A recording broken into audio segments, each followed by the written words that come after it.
Hi, my name is Sally, and I'm going to tell you how I fixed this easy sauerkraut dish my husband loves, and I love it too.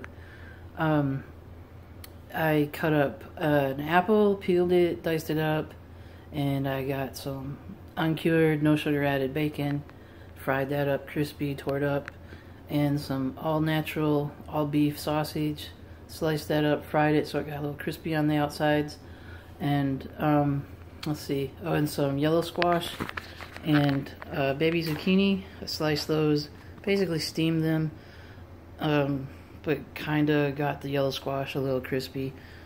It's kind of hard to do, but I generally like to use the what is it called? Butternut squash. It's orange, has a little more color and flavor.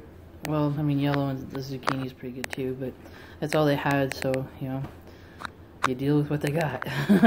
It still comes out good. I basically just put it all together. I use raw sauerkraut. I usually make my own. It's pretty simple. But we're staying in a hotel, pretty nice hotel. It has a nice little kitchen. So I just bought some from the local grocery store and basically drained it, put it in this pan. I normally use a casserole dish, but even though it's a nice kitchen, they don't have casserole dishes. So I used this pan over here and I just added everything, stirred it all up together so it looks good, and let me show that to you now.